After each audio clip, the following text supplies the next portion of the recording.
అయ్యో ధరణి, నువ్వేం బాధపడకు, నాన్నగారు బానే ఉన్నారు. నాన్న బానే ఉన్నారని తెలిసింది, కానీ నాన్నతో మాట్లాడలేకపోతున్నందుకు చాలా బాధగా ఉంది ధీరజ్. అవును, నాన్నతో ఒకసారి మాట్లాడితే మనసుకు తృప్తిగా ఉంటుంది. బాధపడకండి, అక్కడి పరిస్థితులు ఎలా ఉన్నాయో ఇంకో 2-3 రోజులు చూద్దాం. మావయ్య గారి దగ్గర నుంచే ఫోన్ రాకపోతే నిన్ను దుబాయ్కి తీసుకెళ్తాను. ఆయన ముందు నిలబెట్టి తృప్తిగా మనస్సు నిండుగా మాట్లాడుకునేలా చేస్తాను, సరేనా? ఇలా ధైర్యం చెప్పే వాళ్ళు తోడుంటే చాలు ధీరజ్. ఒక్క ధైర్యం ఏంటి ధరణి, నీకోసం, నీ సంతోషం కోసం లైఫ్ లాంగ్ నేను ఏం చేయడానికైనా రెడీ. అవును, ఇంతకీ నీకు పాస్పోర్ట్ ఉందా? లేదు ధీరజ్. డోంట్ వరీ, అర్జెంటుగా నేను నీకు పాస్పోర్ట్ ఏర్పాటు చేస్తాను. నువ్వు ఎప్పుడు అవసరమైతే అప్పుడు దుబాయ్కి వెళ్ళి మీ నాన్నతో మాట్లాడొచ్చు, ఓకేనా? ఓకే ధీరజ్. పాస్పోర్ట్ ఒక దుబాయ్ కోసమే కాదు, మన మ్యారేజ్ అయిన తర్వాత హనీమూన్, ఫారెన్ ట్రిప్స్ కి చాలా అవసరం అవుతుంది తెలుసా? అమ్మయ్యా, నిన్న రాని తప్పుని ఈ అబద్ధాలతో సరిచేయడంలో సక్సెస్ అయ్యా. తనింక నన్ను తప్పుగా అనుకునే ఛాన్స్ లేనట్టే.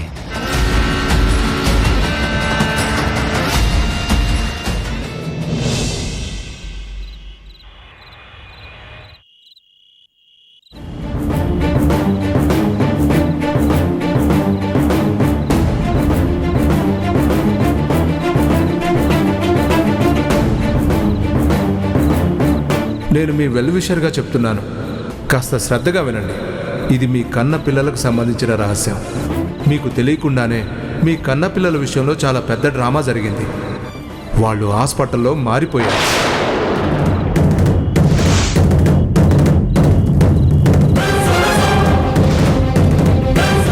మీకు మీ భార్య రేవతికి కలిగిన సంతానం మధు చిన్నగా జనని దగ్గర పెరిగిన పిల్లలు.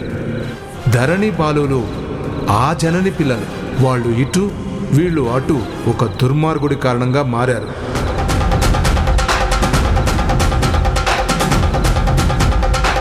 ఈ విషయం మీరు నమ్మకపోవచ్చు, కానీ ఈ నిజం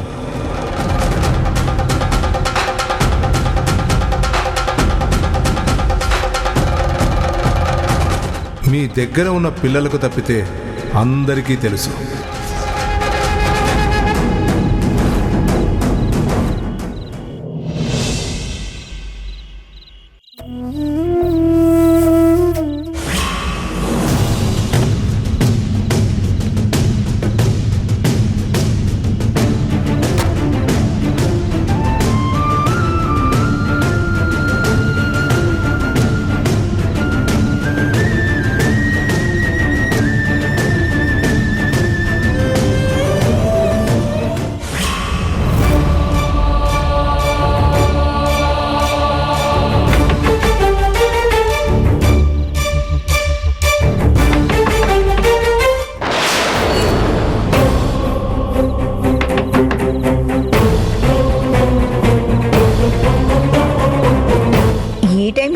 తలుపులు బాతున్నారే, నేను వెళ్ళి చూస్తా ఉండు.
నిజం తెలిసిందమ్మా.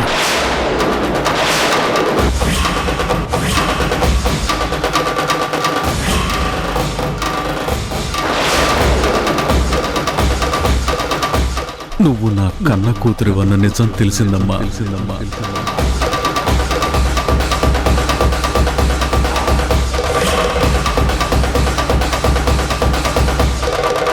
అందుకే ఒక్క క్షణం కూడా ఆలోచించకుండా సరాసరి దుబాయ్ నుంచి ఇక్కడికే వచ్చానమ్మా.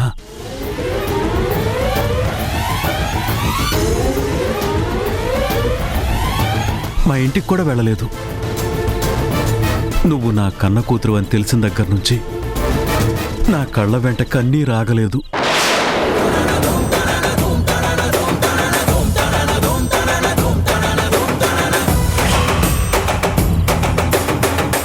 ఎంత ఆపుకున్నా దుఃఖం ఆగలేదమ్మా. నిన్ను చూసేదాకా ఈ రెప్ప ముయ్యకూడదన్నట్టుగా నీకోసం ఈ కళ్ళు ఎదురు చూస్తూ ఉన్నాయమ్మా.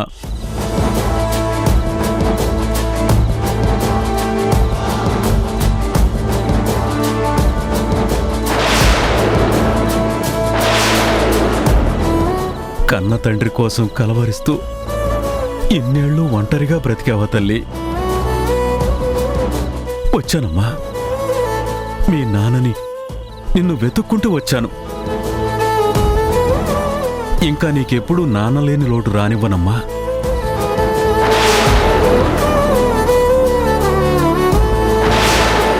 మీ అమ్మ నీ చిన్నప్పుడే చనిపోయిందమ్మా. నువ్వు నా రేవతి ప్రతిరూపానివి. రేవతి గురించి ఈ రోజు వరకు ప్రతి క్షణం బాధపడుతూనే ఉన్నాను. ఆ బాధను తీర్చడానికే దాని ప్రతిరూపమైన నీ గురించి నాకు తెలిసేలా చేశాడా దేవుడు. అందుకే చాలా హ్యాపీగా అనిపించిందమ్మా.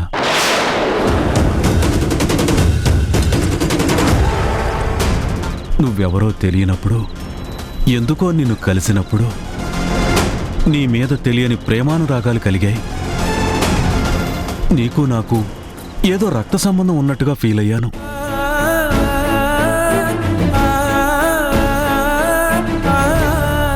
దుబాయ్ వెళ్ళేటప్పుడు కూడా నీకు చెప్పి వెళ్ళాలని తపన పడ్డాను, తాపత్రయపడ్డాను.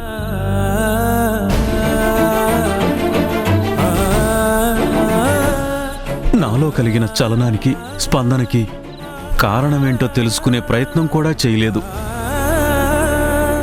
ఇప్పుడు నిజానిజాలు తెలిసిపోయాయి. ఇంకా నిన్ను నీడలా ఈ కన్న తండ్రి అంటిపెట్టుకుని ఉంటాడమ్మా. నీకు ఏ లోటు రానివ్వడు.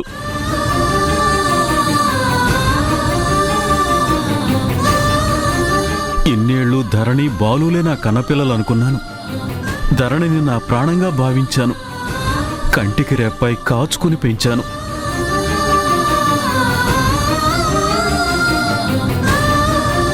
ఇప్పుడు నిన్ను కూడా కానీ నీ కంటికి కన్నీళ్ళంటే ఏంటో తెలియకుండా చూసుకుంటానమ్మా.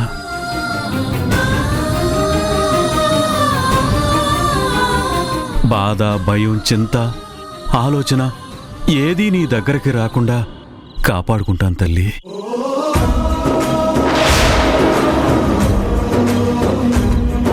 నువ్వు చిన్నతనం నుంచి నాన్న నాన్న అంటూ కలవరించావని తెలిసింది. ఇంకా ఆ పిలుపు ఎప్పటికీ నీకు దూరం కాదు. మా నాన్న అని నువ్వు నలుగురిలో చెప్పుకుని తిరగొచ్చమ్మా.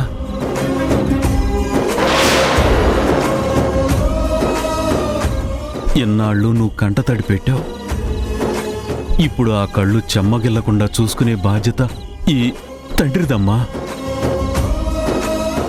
ఏ కష్టమైనా నష్టమైనా ఎదిరించి నీకోసం బ్రతుకుతాను. నీకో గొప్ప జీవితం ఇస్తాను తల్లి.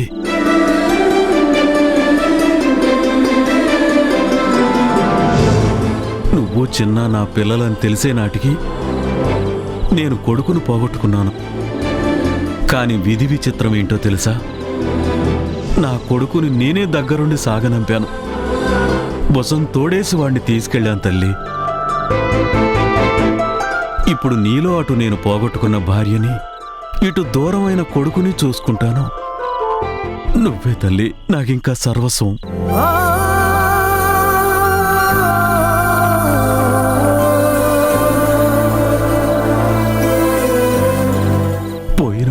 ఎలాగూ పోయాడు.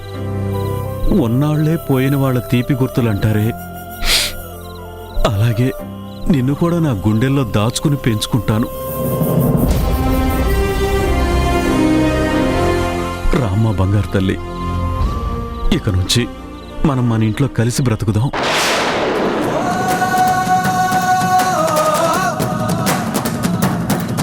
రామ్మ.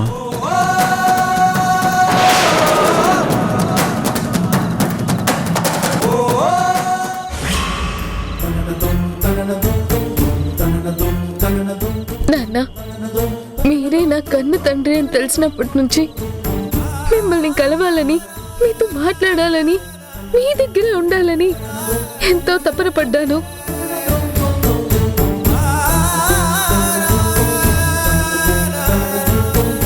మిమ్మల్ని చూడాలని పరిగెత్తుకొని వచ్చాను. కానీ మీరు అప్పటికే దుబాయ్కి వెళ్ళిపోయారు. చాలా డిసప్పాయింట్ అయ్యాను.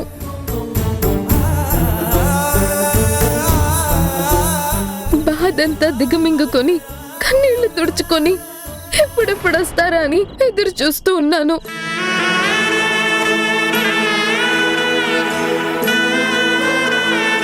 ఏళ్ల తరబడి నిరీక్షణ, నాన్న కోసం నేను పడ్డ ఆరాటానికి ఇప్పుడు ఫలితం దక్కింది. నాన్న, ఎంత సంతోషంగా ఉందో తెలుసా? మీకు నాకు రక్త సంబంధం ఉండబట్టే తమ్ముడు పోయినప్పుడు నన్ను ఓదార్చి ధైర్యం చెప్పడానికి మిమ్మల్ని పంపించాడు దేవుడు.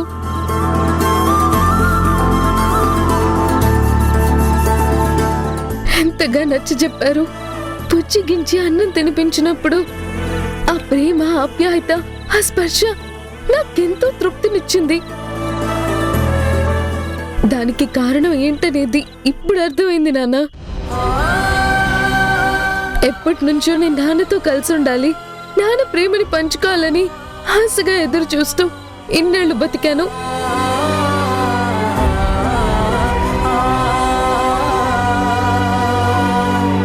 ఇప్పుడు నాకు చాలా సంతోషంగా ఉంది. ఏదో కొత్త బలం, కొత్త నమ్మకం, కొత్త ధైర్యం వచ్చినట్టుంది. మీకు నిజం చెప్పాలని, మీతో మాట్లాడాలని, నాన్న అని మనసారా పిలవాలని చాలా ఆశపడుతూ మీకోసం ఫోన్ ట్రై చేశాను. కానీ కలవలేదు. మీరు ఎప్పుడొస్తారా అని ఇన్నాళ్ళు 1000 కళ్ళతో ఎదురు చూశాను నాన్న. నాకు కూడా మీతో ఉండాలని ఉంది నాన్న. లోటు తీరిపోయిందనిపిస్తుంది. నా అనే బంధం నాకు అండగా నిలిచిందని తృప్తిగా అనిపిస్తుంది నాన్న. ఇక నుంచి నాకు దూరంగా మీరు ఉండకూడదు. మీకు దూరమైనా నేను ఉండలేను. మీతో పాటే నేను వచ్చేస్తాను నాన్న.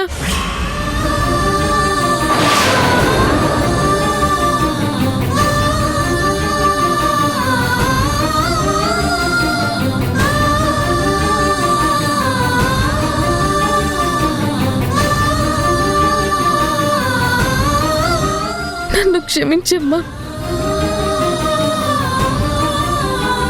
నువ్వు ఎవరిని నాన్న అంటే ఆయనే నా కన్న తండ్రి అని నమ్మాను, మోసపోయాను.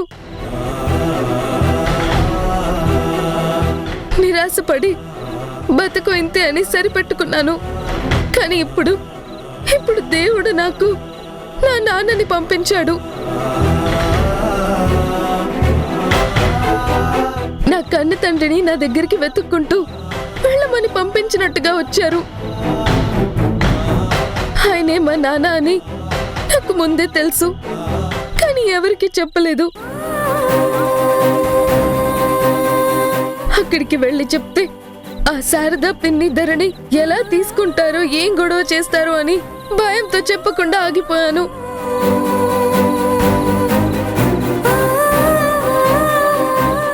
నీకు చెప్తే నా మీదున్న ప్రేమతో నువ్వెక్కడ వద్దు, కాదు, వెళ్ళొద్దు అని అడ్డం పడతావేమో అని భయపడ్డాను.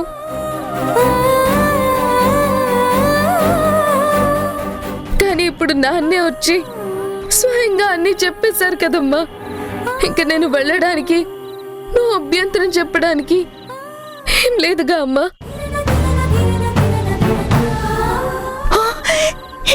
మధు, ఏం మాట్లాడి? నా కూతురు ఏ రోజైతే రాకూడదనుకుందో ఆ రోజు వచ్చేసింది. మధు నా ప్రాణమమ్మా, మధు నా ఊపిరమ్మా. అది లేకపోతే జీవోత్సవం అయిపోతానమ్మా, కట్టినే మిగులుతానమ్మా అని ఎన్నాళ్ళు భయంతో బ్రతుకుతూ వచ్చింది. బాధపడని క్షణం లేదు, మదన పడని రోజు లేదు. తిండి మానేసి నీ కోసం కన్నీరు కారుస్తూ ఎన్నో రాత్రులు బాధపడుతూనే ఉంది. నువ్వు మా నాన్న దొరికాడు, నేను వెళ్ళిపోతానమ్మా అంటే అది తట్టుకోగలదా మధు? అది నీకు జన్మనిచ్చిన తల్లి కాకపోవచ్చు, రక్త సంబంధం లేకపోవచ్చు, పేగు బంధం ఉండకపోవచ్చు, కానీ కన్న తల్లి కంటే ప్రాణం పెట్టి నిన్ను పెంచిందే. కన్న ప్రేమ కన్నా పెంచిన ప్రేమే గొప్పదంటారు కదే, అదే నిజమని మీ అమ్మ నిరూపించిందే.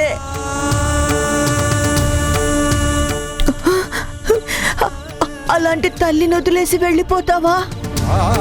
ఆ మాట అంటానికి నీకు ధైర్యం ఎక్కడి నుంచి వచ్చింది? నీకు నోరెలా వచ్చింది? నీకు మనసు ఎలా వచ్చింది? చూడు, అదెంతలా కుమిలిపోతుందో చూడు.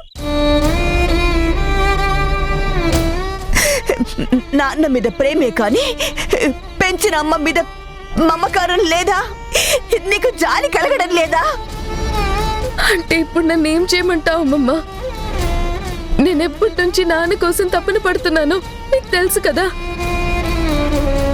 నా మనసుకి నచ్చకపోయినా నేను నాన్న కోసం అమ్మతో ఎన్నిసార్లు గొడవ పడలేదు. మా నాన్న ఎవరో చెప్పు చెప్పు అని నిలదీసి అమ్మని బాధ పెట్టాను. దేనికోసం?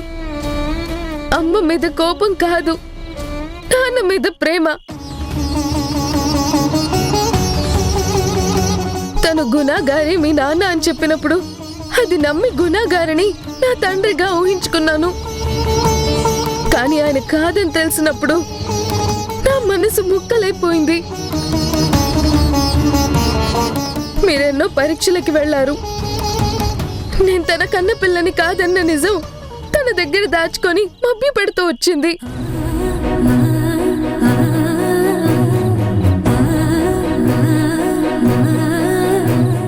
కానీ నిజం తెలిసినా నేను తనని వదిలిపెట్టి పోలేదు కదా. తండ్రి ఎవరో చెప్తుందని ఆశగా బ్రతికాను. తనని అంటి పెట్టుకునే ఉన్నాను. ఇన్నేళ్లకు దేవుడు దయ తెలిచాడమ్మమ్మ. నా కన్న తండ్రి ఎవరో నాకు చెప్పాడు.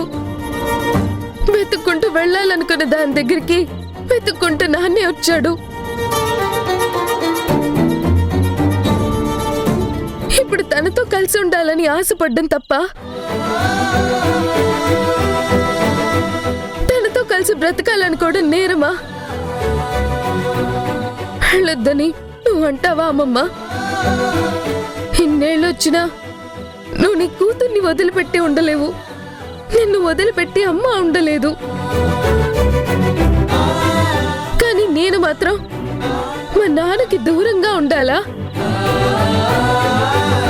న్యాయమేనా అమ్మమ్మ నువ్వు అనే మాట?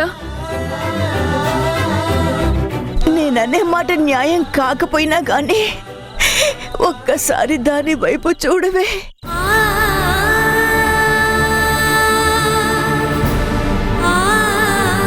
నేనమ్మ వైపు చూడడం కాదమ్మమ్మ, నువ్వు నా వైపు చూసి నా ప్లేస్ లో ఉండి ఆలోచించమ్మమ్మా. అమ్మా, నువ్వొక్క నిమిషం ఆగు. మీరు మధుని కన్న కూతురు కంటే ఎక్కువగానే ప్రేమించారు, గొప్పగా ఆదరించారు. మీ ప్రేమని నేను తప్పుపట్టను, మీ ఆపేక్షని కాదను. మీ కూతురు తను కాదని తెలిసినా, మీ కూతురు ఎవరు అని తెలిసినా మీరు తనని ప్రేమిస్తున్నారు. అందుకు తను నేను కూడా చాలా అదృష్టవంతులం.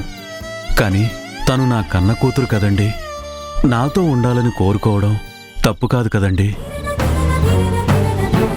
నిజం తెలిసిన తర్వాత తనను మీరుగా నాకు అప్పగించటం ధర్మం. కానీ నేనుగా వచ్చి అడుగుతున్నాను, నా కూతుర్ని నా దగ్గరకు చేర్చండి.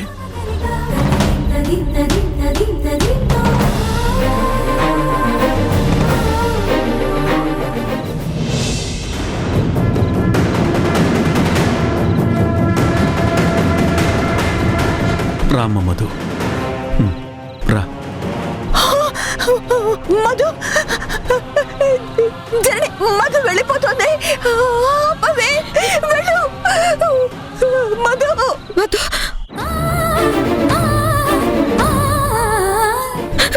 మధు, మధు, మధు, మధు, మధు, నన్ను వదిలి వెళ్ళిపోకు మధు. నువ్వు వెళ్ళిపోతే నేను బ్రతకలేను. నాతోనే ఉండి మధు, ప్లీజ్ మధు, ప్లీజ్. అమ్మా, దయచేసి తప్పుకో అమ్మా. నువ్వు నన్ను పెంచావు, ప్రేమగా చూసుకున్నావు, నా భవిష్యత్తు బాగుండాలని ఆశపడ్డావు, ఆరాటపడ్డావు. దానికి నేను జీవితకాలం రుణపడి ఉంటాను.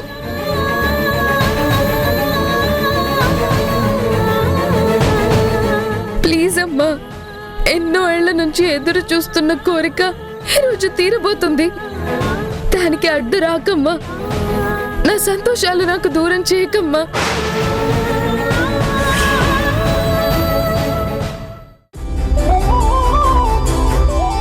ధరణి నిన్ను తండ్రిగా యాక్సెప్ట్ చేస్తుందా? కన్న తండ్రిని కదా, ఎందుకు యాక్సెప్ట్ చేయదు? మరి ప్రతాప్ని వదులుకుంటుందా? ఒకవేళ ఎవరు ప్రయత్నం చేసినా మన పెళ్లి ఖచ్చితంగా జరిగి తీరుతుంది.